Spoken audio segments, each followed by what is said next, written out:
नमस्कार, मेरा नाम रचना यदुवंशी है और आजकल मैं आपको किस्सा कहानी पर गोदान पढ़कर सुना रही हूँ। 29 अध्याय आप सुन चुके हैं। आज मैं आपको 30वां अध्याय सुनाऊंगी। 29 अध्याय तक क्या हुआ, 29वें अध्याय में क्या हुआ, उसकी मुख्य विषय वस्तु क्या थी, वो मैं आपको थोड़ा सा बता देती हूँ।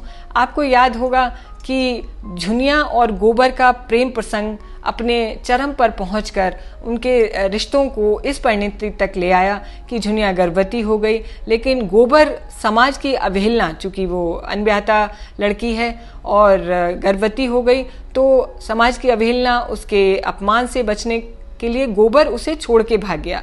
लेकिन गोबर के माता पिता बहुत साहसी लोग हैं। उपन्यास के सबसे ज़्यादा साहसी और रीढ़ वाले जो पात्र हैं, धनिया और गोबर, झुनिया को अपने घर में शरण देते हैं। और न केवल शरण देते हैं बल्कि बाहर निकलकर समाज से पूरा लोहा लेते हैं और जो कुछ भी उनसे बातें कही जाती हैं और सामाजिक दबाव उन पर डाला जा रहा है, उनका वो पूरी दृढ़ता से जवाब देते हैं। आपको याद होगा कि 28वें अध्याय तक ये हुआ था कि धनिया और होरी दोनों से ही झिंगुरी सिंह, पटेश्वरी और दातादीन, पंडित दातादीन और पटेश्वरी ने अलग अलग प्रसंगों में, अलग अलग जगहों पर बात की कि तुमको ऐसा नहीं करना चाहिए, उस लड़की को नहीं रखना चाहिए, ऐसे तो और भी ये समाज के खिलाफ बात है और ये वो लोग ठीक नहीं कर रहे हैं। तो आपको याद होगा कि धनिया और होरी ने अपने चरित्र के अनुरूप उन दोनों को सटीक जवाब दिए थे। धनिया का स्वभाव ही उग्र होकर के और उत्तेजना में वो एकदम निर्भीक होकर के बोलती है। उसके शब्द बहुत तीखे और कड़वे होते हैं लेकिन सच होते हैं। और होरी ने भी पंडित दातादीन को बहुत विनम्र और सधे शब्दों में जवाब दे दिया था कि वो एक असहाय लड़की को ऐसे सड़क पर नहीं छोड़ सकते और जो भी होगा अब देखा जाएगा।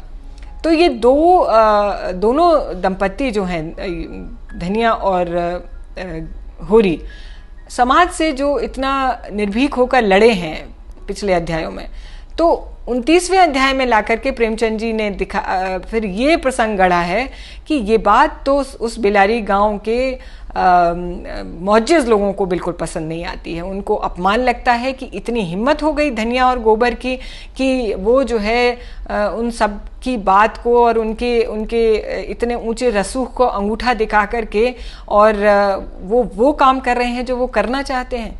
उसके तुरंत बाद एक कुचक्र रचा जाता है इन सारे सो कॉल्ड अफ्लुएंट लोगों द्वारा, जिसमें पंडित दातादीन, पटेश्वरी, पंडित नोखेराम और झिंगुरी सिंह सब शामिल हैं। और चूंकि ये सब असामी लोग हैं, साहूकार हैं और तथाकथित समाज के बड़े वर्ग का प्रतिनिधित्व करते हैं, तो ये निर्णय करते हैं कि ये तो बात ठीक नहीं है कि होरी और धनिया जो है इस तरीके की मनमानी कर रहे हैं, उस गर्भवती लड़की को अपने घर में रख रहे हैं। ऐसे तो समाज की और लड़कियों और महिलाओं पर भी इसका विपरीत प्रभाव पड़ेगा और उनके हौसले बढ़ेंगे।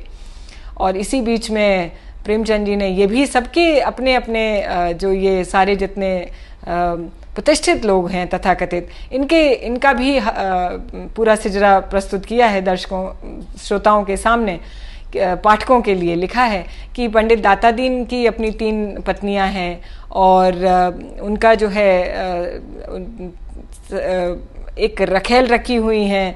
मतलब कुल मिलाकर पंडित प्रेमचंद जी लिख रहे हैं कि ये जो ठेकेदार बने हुए हैं समाज के, कि जो फैसला कर रहे हैं, जो निर्णय ले रहे हैं दूसरों के घर परिवार की कार्यशैली पर अपना फरमान जारी करने के लिए इकट्ठे बैठे हुए हैं, उनकी खुद की बहुत विचित्र कथाएं हैं। लेकिन चूंकि वो धनाढ्य हैं और शक्ति रखने वाले लोग हैं, इसलिए उनसे कोई कुल मिला के जो तुलसीदास ने रामायण में कहा है कि समरथ को नहीं दोष गुसाई, वही इन पे चरितार्थ होता है कि उससे भी ज़्यादा खराब काम ये कर रहे हैं। खराब तो होरी और धनिया का तो काम बिल्कुल भी खराब नहीं। पाठकों को तो आपने इससे महसूस किया होगा कि जो वो काम है और जिसको गलत ठहराया जा रहा है वो बिल्कुल सही काम उन्होंने किया है। लेकिन प्रेमचंद जी लिख रहे हैं कि सबकी अपनी अपनी कहानियां हैं, सबके अतीत में कुछ ना कुछ ऐसी बातें हैं जो विवादित हैं, लेकिन उनसे किसी ने कुछ नहीं कहा। और कुल मिलाकर इन सब ने मिलकर के पंचायत बिठा दी धनिया और होरी के लिए और उनको बुला करके दंडित किया है और उनसे कहा है कि इतना बुरा काम आप लोगों ने किया है, समाज की अवहेलना की है, समाज के नियम कायदे कानून तोड़े हैं, तो 30 मन अनाज और 100 रुपए का दंड उन पर लगाया गया है। फिर वही पंचायत के प्रक्रिया में जो लिखा है, पंचायत का जो फरमान जारी हुआ है, उसमें प्रेमचंद जी ने फिर लिखा है कि होरी और धनिया ने अपने अपने चरित्र के अनुसार ही वहाँ पर भी व्यवहार किया है। धनिया बहुत उत्तेजित हो गई और बिल्कुल उसने बेबाकी से मना किया कि वो कोई दंड नहीं देगी, कोई अनाज भी नहीं देगी, क्योंकि उसे लगता है कि उसने कोई गलत काम नहीं किया।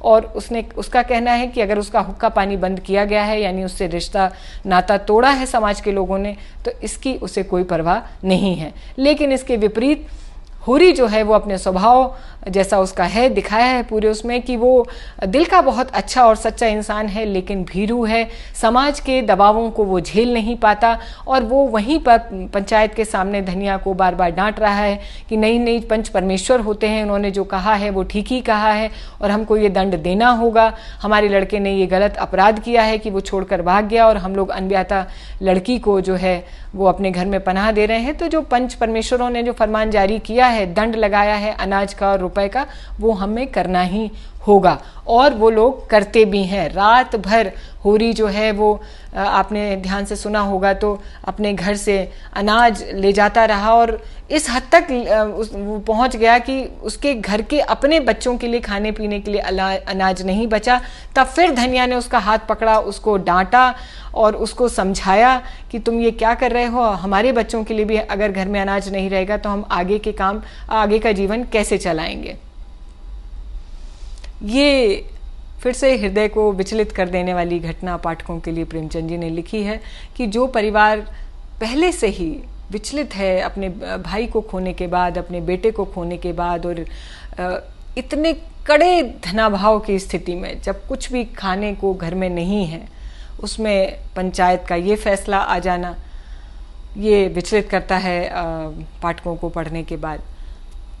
उसके बाद जो है अंतिम पंक्ति अगर आपको याद होगी तो ऐसा लगता है कि जैसे प्रेमचंद जी अचानक से धूप में चल रहे पथिकों को ले जाके वृक्ष के नीचे खड़ा कर देते हैं अपनी एक पंक्ति से, कि जब वो पंचायत का फरमान पूरा कर रहा था, होरी अनाज पहुंचा रहा था पटेश्वरी के यहाँ, नोखेराम के यहाँ, पंचों के यहाँ, तब झुनिया एक बेटे को जन्म देती है।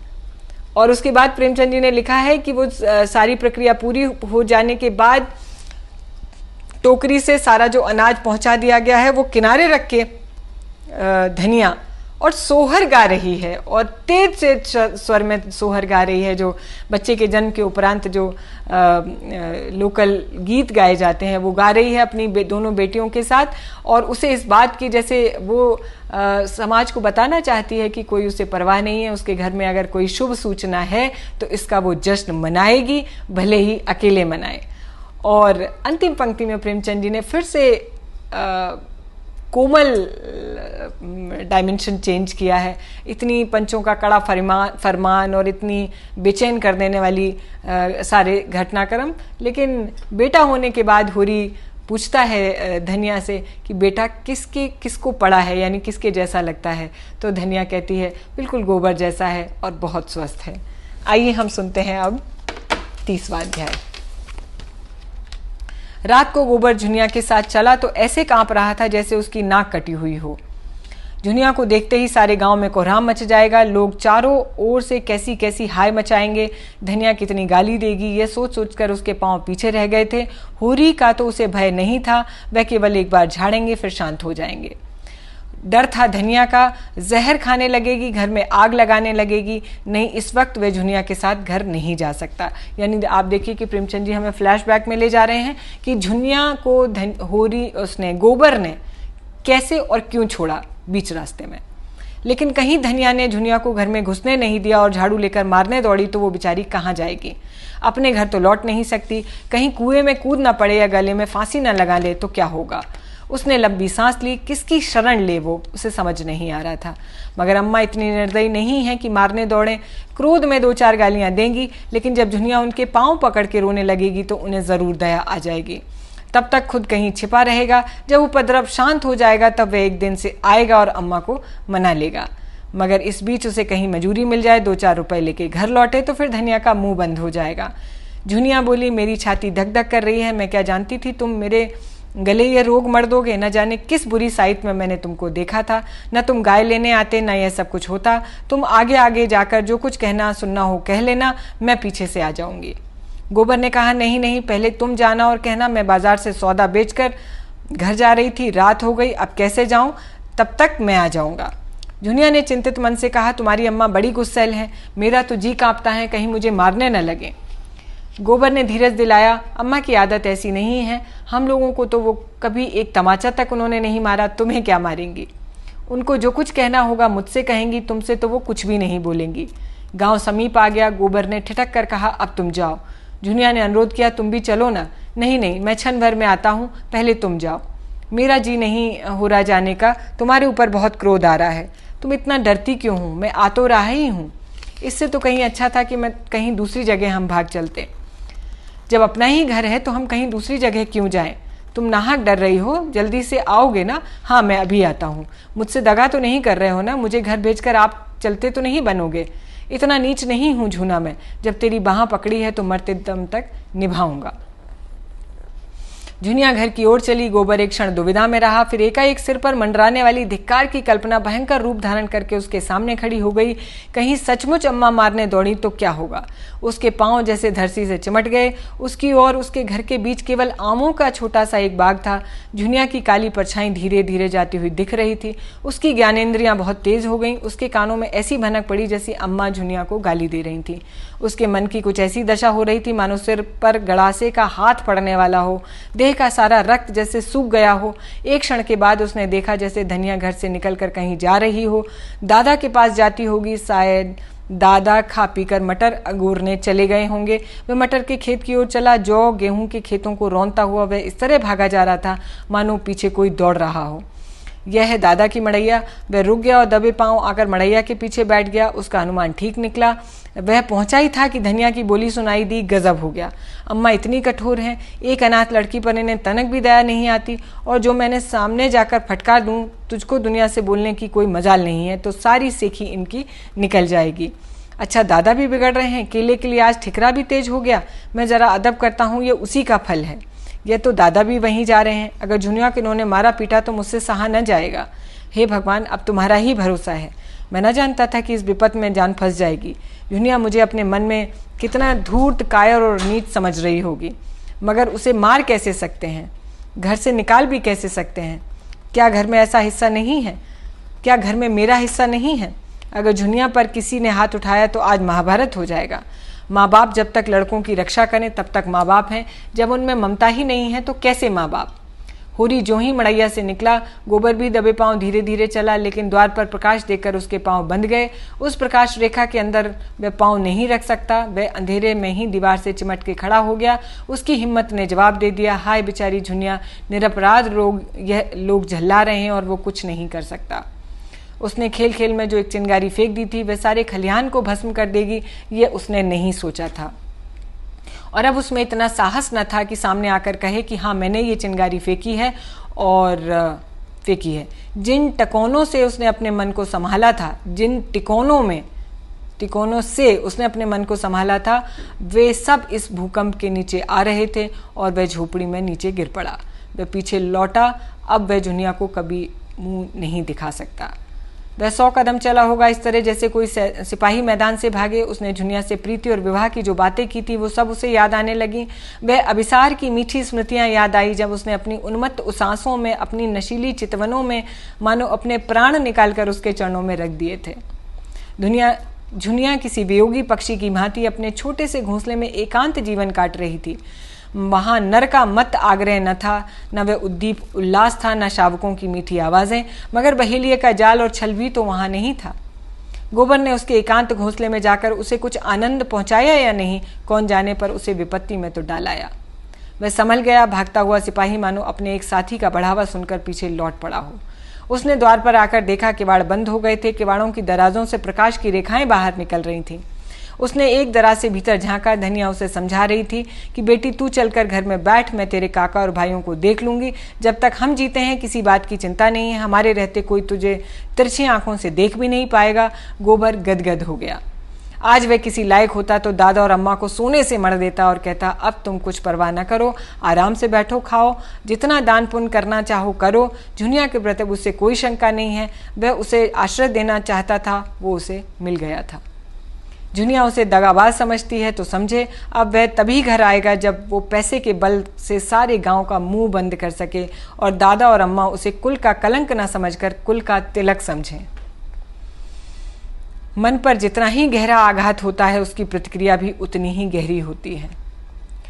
इस अपकीर्ति और कलंक ने गोबर के अंतःस्थल को मथकर वह रत्न निकाल दिया जो अभी तक कहीं छिपा पड़ा था।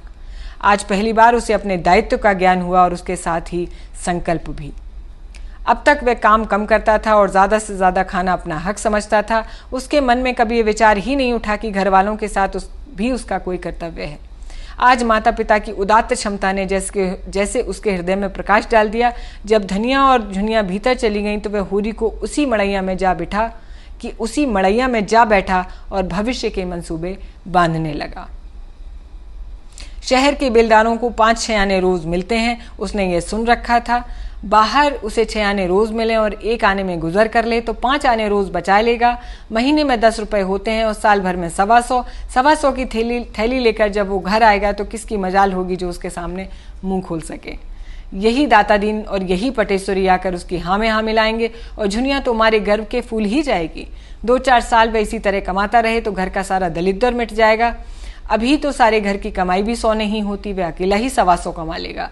यही तो लोग कहेंगे कि मजूरी करता है। कहने दो, मजूरी करना कोई पाप तो नहीं है और सदा 6 आने ही तो नहीं मिलते रहेंगे। जैसे जैसे काम में होशियार होगा मजूरी भी बढ़ेगी। तब वह दादा से कहेगा, अब तुम घर बैठकर भगवान का भजन करो, इस खेती में जान खपाने के सिवा और क्या रखा है। सबसे पहले एक पछाई गाय लाएगा जो 4-5 सेर दूध देगी और दादा से कहेगा, तुम गौ माता की सेवा करो, इससे तुम्हारा लोक भी बनेगा और परलोक भी। और क्या 1 आने में उसका गुजर आराम से होगा। घर द्वार लेकर क्या करना है, किसी के ओसारे में पड़ा रहेगा। सैकड़ों मंदिर हैं, धर्मशाला है, फिर जिसकी वह मजूरी करेगा क्या उसे रहने के लिए वो जगह न देगा। आटा रुपए का 10 सेर आता है, 1 आने में 2.5 पाव हुआ। 1 आने का तो वो आटा ही खा जाएगा। लकड़ी, दाल, नमक, साग ये सब कहाँ से आएगा। 2 जून के लिए पेट भर तो आटा ही चाहिए। खाने को कुछ ना पूछो, मुट्ठी भर चने में भी काम चल जाता है। हलवा और पूरी खाकर भी काम चल सकता है। जैसी कमाई वह आध सेर आटा खाकर, जैसी कमाई हो वैसा खाना होता है। वह आध सेर आटा खाकर दिन भर मजे से काम कर सकता है। इधर उधर से उपले चुन लिए, लकड़ी का काम चल गया। कभी 1 पैसे की दाल ले ली, कभी आलू भून कर भुर्ता बनाया, मजे से खा के सो जाएगा। एक घर पर ही कौन 2 जून की रोटी मिलती है। 1 जूना चवेना ही मिलता है। यहाँ भी 1 जून चवेने पर कट जाएंगे। उसे शंका हुई, अगर कभी मजूरी न मिली तो वो क्या करेगा। मगर मजूरी क्यों न मिलेगी, जब जी तोड़कर काम करेगा तो 100 आदमी उसे बुलाएंगे। काम सबको प्यारा होता है, चाम किसी को प्यारा नहीं होता। यहाँ तो सूखा पड़ता है, पाला गिरता है, ऊख में दीमक लगती है, जौ में गिरोई लग जाती है, सरसों में लाही लग जाती है। उसे रात को कोई काम मिल जाएगा, वो रात को भी अगर कोई काम मिल जाएगा तो वो उसे नहीं छोड़ेगा। दिन भर की मजूरी की, रात में कहीं चौकीदारी कर ली। 2 आने भी रात में मिल जाएंगे तो चांदी है। जब वे लौटेगा तो सबके लिए साड़ियाँ लाएगा, झुनिया के लिए हाथ का कंगन जरूर बनवाएगा और दादा के लिए एक मुड़ासा लाएगा। इन्हीं मनमोदकों का स्वाद लेता हुआ वह सो गया। लेकिन ठंड में नींद कहाँ, किसी तरह रात काटी और तड़के उठकर लखनऊ की सड़क पकड़ ली। 20 कोस ही तो है, सांझ तक पहुंच जाएगा। गांव का कौन आदमी वहां आता जाता है और अपना ठिकाना नहीं लिखेगा। नहीं, दादा दूसरे दिन ही सिर पे सवार हो जाएंगे। उसे कुछ पछतावा था कि यही झुनिया से क्यों नहीं साफ साफ कह दिया, अभी तू घर जा, मैं थोड़े ही दिन में कुछ कमा कर लौटूंगा। लेकिन तब वे घर जाती ही क्यों, कहती मैं भी तुम्हारे साथ चलूंगी। वो कहाँ कहाँ उसे बांधे फिरता। 30वां अध्याय आज मैं आपको यहीं तक सुनाती हूँ। 31वें अध्याय के लिए अगले सप्ताह बहुत जल्दी आपसे मुलाकात होगी। तब तक बने रहिए रचना यदुवंशी के साथ, प्रेमचंद जी के गोदान के साथ। नमस्कार, बहुत शुक्रिया।